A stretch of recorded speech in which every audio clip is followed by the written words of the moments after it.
本局查获秦达公司，它原许可证的制造厂为马来西亚，但后改由中国大陆这边制造。那该公司未经核准急于输入中国大陆制的口罩，那这个部分已经违反药事法第84条。那后续我们已请新北市调查处侦办。那违反药事法84条，大概会处以什么样的？违反84条的部分，它设有期徒刑3年以下，得并科罚金1000万元。那这部分我们就已请新北市调后续侦办。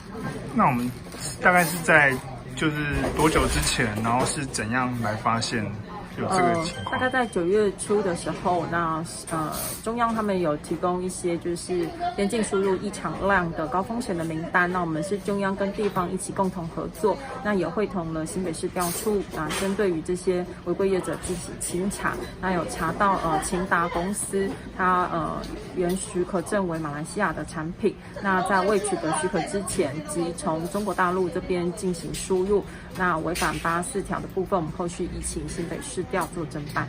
所以大概我们这边有掌握到多少万片的那个？有关于违规产品的流向以及数量，那我们后续已经全案由新北市调处在侦办。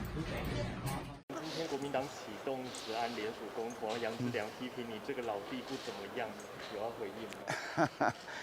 前辈有指教，我们就虚心就教嘛哈。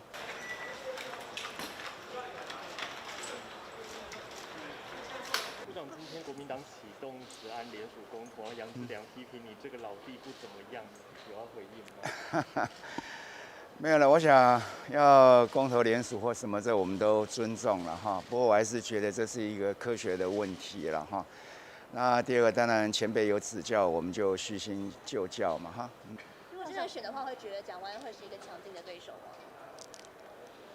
你把前面那个去掉，就后端蒋万安是不是一个强劲的候选人？那我认为是的。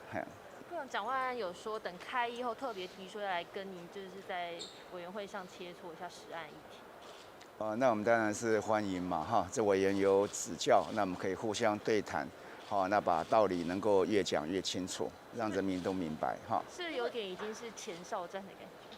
不会吧？我本来就是政务官，那他就是委员会的卫环委员会的委员嘛。好，那就这样的一个专业食安的问题。好，那委员跟政务官来对谈，那这是非常好的一件事情。为什么会觉得大家都一直把你当假想敌？好像有这样的感觉了哈。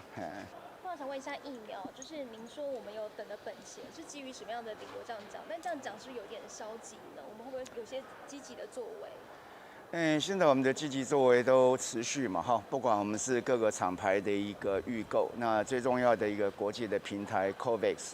好，那我们近期大概也会跟他们来签约，好，那就是能够确保，就是说在一个公平公正的一个平台，好，台湾能够确保我们得到分配到这样一定的疫苗的采购。